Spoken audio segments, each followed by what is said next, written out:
Hey y'all, I'm at the corner of 5th and 11th in Columbus, Mississippi. I'm at the W campus and I'm at the demonstration school.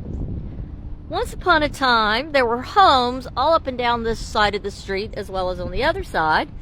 And it was a vibrant African American community, and that street over there, or that stop sign in, was 12th. And so all of this block going up with the newer buildings from the W, and all the way down there where the library is, or sorry, Sumner Hall, and over here the education building and the old communication building down there. We'll go down and look at those pieces of property, but right here were African American homes, and they were lovely homes.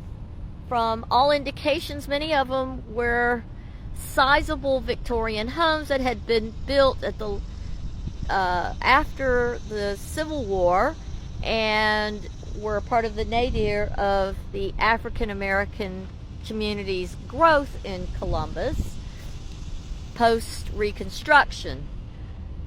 We're going to go up here to where the W faculty housing is, and up that was actually still African American homes up there until at least the 1950s, possibly the early 1960s, because that is where Jack Rabb and his son Lewis and Alan had their business, which was a liquor store and a meat market, and then of course their homes. But let's, in the meantime, go have a look at some of these other properties that are now empty lots that once housed African American homes and businesses.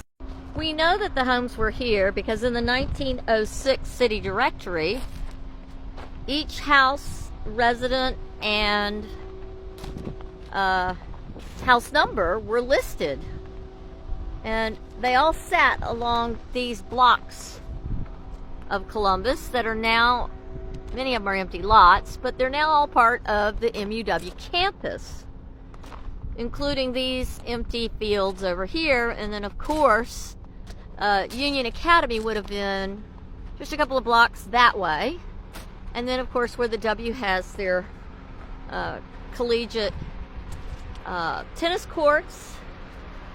And then over here we've made a big circle. We're back at the dormitories that were built in the 60s.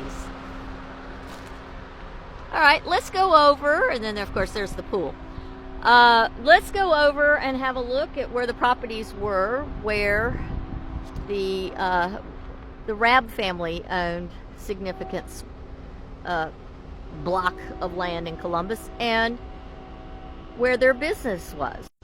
Jack Rabb's home sat here on this corner, and it was a lovely, sizable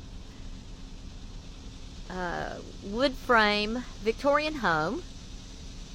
About where that apartment complex right there is was where his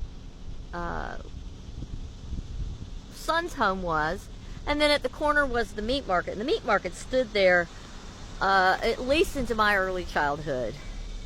Across the street is now Barrow School, but this used to be Rabb's Garden. Now this Rabb belonged to was Alexander Rabb, and he had a beautiful home somewhere in about where the school is, but his property was a giant community garden where people came to take walks, go to minstrel shows.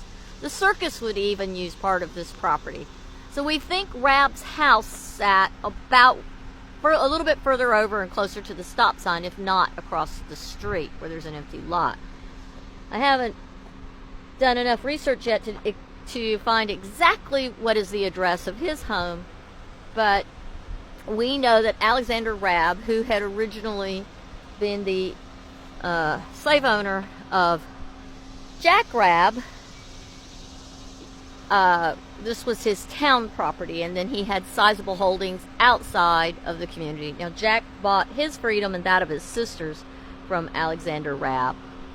But the homes on this street that are still lived in and owned by African Americans, and then around the corner there are all part of what would have been this very vibrant community of African American homes and small community businesses. Now, Jack Rab's meat market was infamous, and some of the finest homes in Columbus purchased their meats from him because he brought up fresh seafood from the Gulf Coast on the riverboats that came in the wintertime and that carried cotton back down. But they would bring up fresh pompano and shrimp and other delicacies that the grand homes in Columbus would purchase from him. So this wasn't just a business that served the African American community, but it was also a fish and seafood and meat market for some of the finest cuts of meat in Columbus were had from Jack Rab.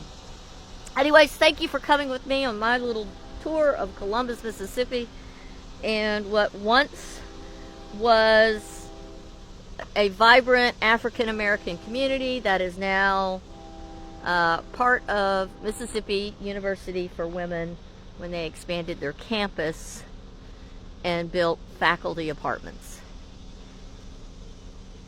Hope to see you on my next video.